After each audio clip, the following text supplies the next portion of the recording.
Feira, nós falamos aqui pérolas da graça. O tema desta pérola da graça é a igreja verdadeira. Há uma busca incessante pela igreja verdadeira.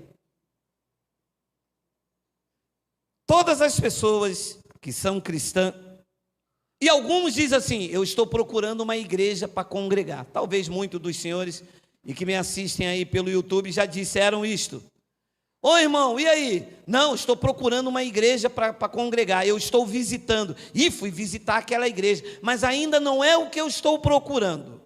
E fui visitar uma igreja, fogo puro, o pastor lá usado, e é usado nas divinas revelações. Eu acho que eu vou congregar lá. É tudo o que eu procurava. Porque nós temos uma tendência a buscar a igreja verdadeira. E aonde está a igreja verdadeira? Vamos ler o que disse o livro histórico de Mateus, capítulo 16, versículo de número 18. Olha lá. Também eu te digo, Jesus de Nazaré falando com Pedro, também eu te digo que tu és Pedro, e sobre esta pedra edificarei a minha igreja, e as portas do inferno, inferno quer dizer sepultura, mundo dos mortos, as portas do inferno não prevalecerão contra ela. Note, ele não disse as minhas igrejas, ele não disse a igreja do Geraldo, a igreja do Antônio, a igreja do bispo Arnaldo. Ele não disse isto. Ele disse a minha. Ele não disse as minhas igrejas, como mais de uma. Ele disse a minha. Então quer dizer que a verdadeira igreja pertence a Cristo. E quantas são? Uma só. Então, esta igreja que pertence a Cristo, a morte não prevalece contra ela, contra a igreja. Por quê? Porque a igreja de Cristo não é parede. A igreja de Cristo não é uma organização. A igreja de Cristo são vidas que passaram da morte para a vida. A igreja são vocês. Qual é a igreja verdadeira? É a igreja que é constituída de vidas.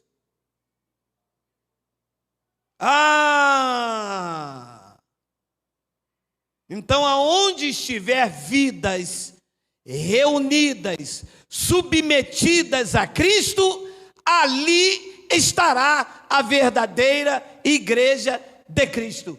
E aonde ela está? Já disse, aonde estiver vidas reunidas. Ela pode estar na rua, na chuva, na fazenda ou numa casinha de sapê. Não importa. Não há um local, não há um ambiente físico.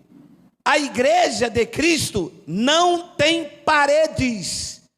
Ela se reúne aonde estiver o eleito. Esta é a realidade. Porque os homens vão defendendo placas, porque a minha igreja, porque o meu ministério, porque aqui, porque acolá, porque lá. Mas isso aí são igrejas no plural. Ele disse a Pedro: edificarei a minha. Você entende isto? Ele não disse as minhas igrejas. Se tiver mais de uma, já não é dele. Ele só tem uma igreja. Ele não disse, a minha igreja, uma está na França, outro está em Bogotá, outro está na Argentina. Ele não disse isso. Ele disse, a minha igreja está aonde as vidas estão. Porque a igreja de Cristo somos nós abençoados. Nós somos a igreja. Então a igreja verdadeira é formada por vidas, do qual ele é o cabeça, a suprema autoridade da igreja é Cristo. Mas eu estava numa igreja em que o pastor me excluiu. Você não estava na igreja de Cristo, você estava na igreja do homem. Você estava no CNPJ. Você estava em uma instituição religiosa. Você estava numa organização filantrópica. Porque a igreja de Cristo, ele garantiu que aquele que vem a ele, de maneira nenhuma, ele lançaria fora. Então, quem vem à igreja de Cristo, ele não lança fora. E outra coisa. Ninguém pode sair da igreja de Cristo. Uma irmã me disse assim, eu saí daquela igreja por causa daquela irmã.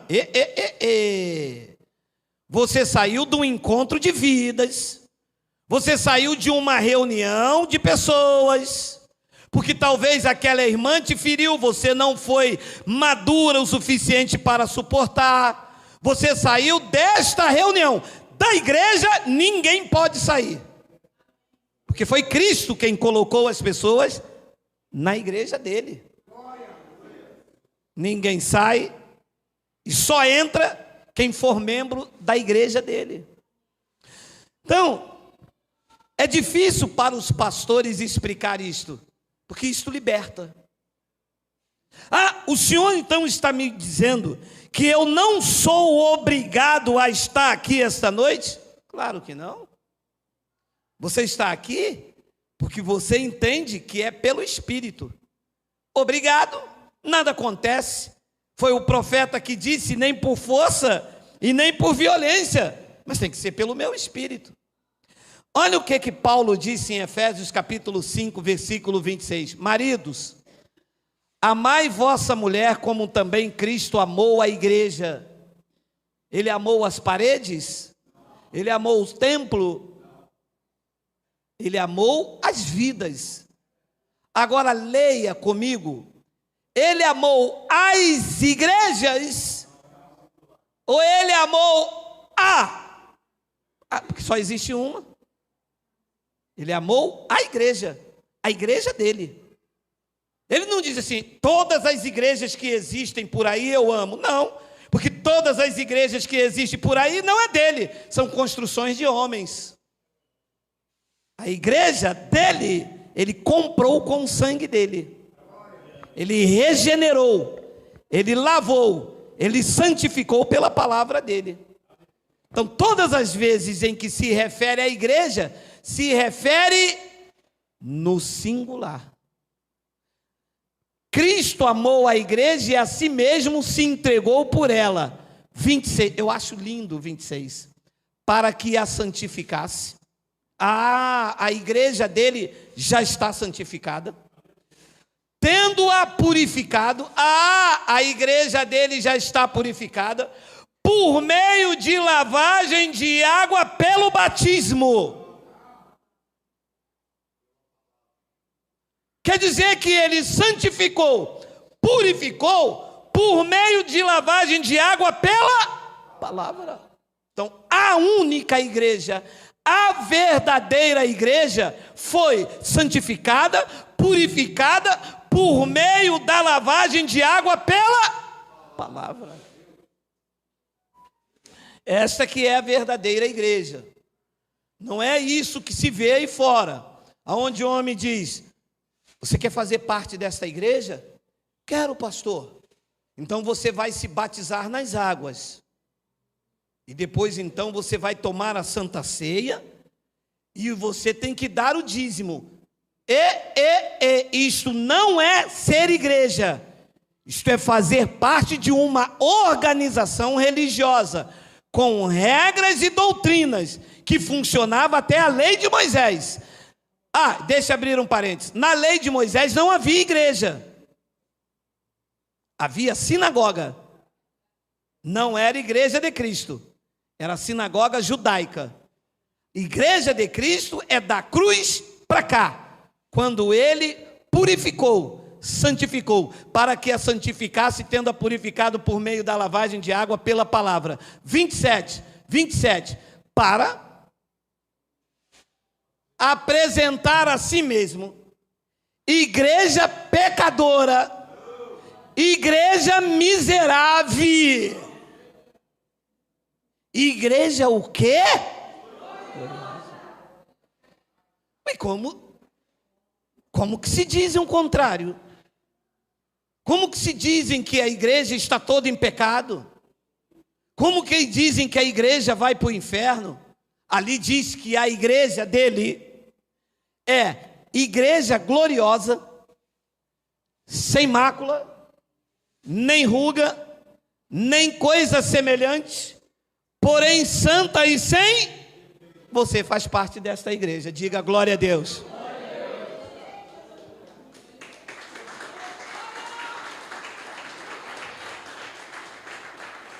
Tá bom, entendi. Agora eu achei a verdadeira igreja. Então, no âmbito espiritual, esta igreja está perfeita. Somos nós, a igreja espiritual. No âmbito físico, vai haver problemas, porque aonde tem carne tem problema. Mas quem foi regenerado vai aprender a suportar uns aos outros em amor, porque na carne ninguém é perfeito. Então, para sermos igreja de Cristo, vamos ter que aprender a conviver um com os outros, respeitando a limitação, respeitando a fraqueza, a imaturidade, respeitando os mais velhos, exortando os mais novos, conduzindo os fracos na fé. Por quê? Porque enquanto carne, teremos debilidades. Então, isto é fazer parte da igreja verdadeira. Amados, se alguém sai da igreja por causa daquele irmão, nunca entrou lá por causa de Cristo. Entende? Eu estou na igreja de Cristo. A igreja são vidas. Espiritualmente estamos perfeitos. E fisicamente vai haver debilidade. E se Cristo me colocou na igreja dele, eu entendo que mais dias ou menos dias, eu vou me esbarrar na tua debilidade. E o que é que eu tenho que fazer? Suportar em amor. Entende? Mas as pessoas ficam assim: é porque eu não gostei daquele irmão, é que eu não gostei daquela irmã. Meu amado, então nós nunca entramos na igreja de Cristo. Porque a igreja de Cristo, espiritualmente, ela é perfeita. Mas para o âmbito físico, vamos ter debilidades. E foi assim que Paulo tratou a debilidade dos coríntios. A ninguém conheceis segundo a carne. Então, a igreja verdadeira tem que estar debaixo do cabeça que é Cristo. Tem que reconhecer que o que governa todas as vidas é Cristo. E Cristo faz isso por meio da sua palavra. Você leu o versículo de número 26, Miguel? Para que a santificasse, tendo-a purificado por meio da lavagem de água pela palavra. Então, quando você entrar num ambiente, numa reunião, e você vai descobrir, este local aqui se reúne a igreja de Cristo, você vai observar pela palavra que é pregada. Se tiver uma palavra que é fora do evangelho, fora dessa lavagem pela palavra, não é a igreja de Cristo, é uma organização. Porque a igreja de Cristo tem que ter evangelho. Se não tiver evangelho, não é igreja. E olha o que Paulo avisou em Atos, capítulo 20, já estou terminando, Atos, versículo 20. E o versículo de número 28, atendei por vós, disse Paulo à igreja, reuniu os irmãos em Éfeso, atendei por vós e por todo o rebanho sobre o qual o Espírito Santo vos constituiu bispos, supervisores. A palavra bispo quer dizer episcopo ou episcopado, alguém que iria supervisionar para ver se o que pregava na igreja de Cristo era de fato o evangelho que santifica, que lava a igreja por meio da palavra. Paulo tinha esse ofício, ia de cidade em cidade, olhando para ver se o que pregavam lá era mesmo evangelho. Não é que é um homem para dominar as pessoas, para ter o primeiro lugar, para ter autoridade. Os membros do corpo não podem ter autoridade sobre os outros. Supervisores era alguém que estava ali encarregado de ver se o que se pregava ali era de fato o evangelho que lava a vida das pessoas por meio dessa água pura. Então ele disse: atendei por vós e por todo o rebanho, sobre o qual o Espírito Santo vos constituiu bispos, para pastorearde as igrejas. Uma só. Só existe uma.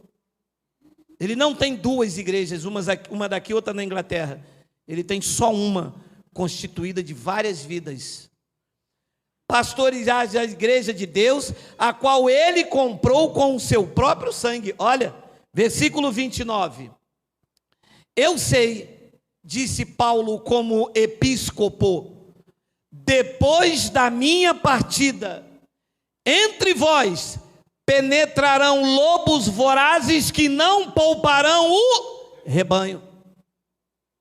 Quer dizer que Paulo iria sair, não iria supervisionar, ia sair o evangelho. Paulo era portador do evangelho. E o que é que iria entrar? Lobos vorazes.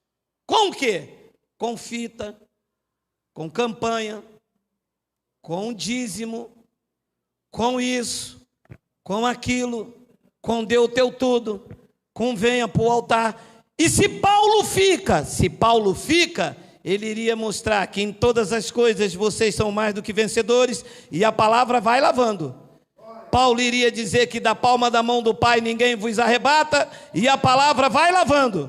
Paulo iria dizer que vocês estão selados com o Espírito Santo da promessa, e a palavra vai lavando. E se Paulo sai, o lobo entra, com a doutrina de homem, com a ameaça, com o medo.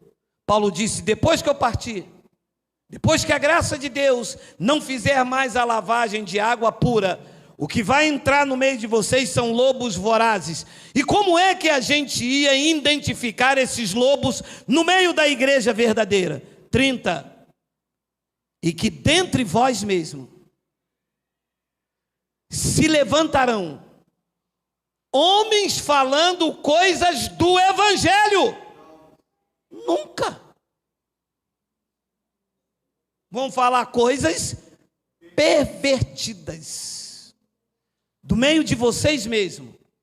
Alguém vai dizer: eu estou aqui primeiro, eu sou pastor, é porque Deus me levantou, é porque eu sou o único, é porque... Paulo disse: isto são coisas pervertidas para arrastar os discípulos atrás de Cristo, atrás deles. Graças a Deus que nós temos falado ao quatro cantos desse país, que Geraldo não é pastor de ninguém. Geraldo é membro do corpo de Cristo junto com vocês, e que o pastor e o cabeça aqui é Cristo. Ninguém segue Geraldo. As pessoas leem junto com Geraldo o que diz o cabeça, o que diz o evangelho. Nós estamos seguindo esta palavra, não a Geraldo. A minha mulher só está me seguindo esse mês por causa do 13º. Você vê se as pessoas vão seguir Geraldo. E ele disse então no versículo de número 31, portanto, vigiai, lembrando-vos de que por 3 anos, noite e dia, não cessei de amoestar com lágrimas a cada um. E eu termino com 32. Agora, pois, encomendo-vos ao Senhor e à palavra da lei de Moisés, e a palavra da sua.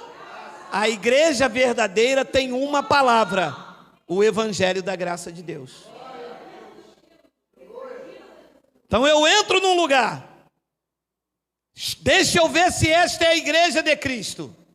Se lá tem um homem que manda, se lá tem um homem que dita a regra, este local não se reúne a igreja de Cristo. Se reúne pessoas interesseiras, pessoas querendo resolver os seus problemas, pessoas querendo defender os seus títulos, pessoas em busca de suas realizações. Mas se eu entro num lugar e lá tem o evangelho, ali está a igreja de Cristo, tem alimento para a minha vida espiritual. Eu sei que ali eu serei alicerçado e conduzido pelo único pastor, que é Cristo. Você estará seguro, tranquilo e sem temor do mal. Um grande abraço, até a próxima pérola da graça de Deus. Amém? Vamos dar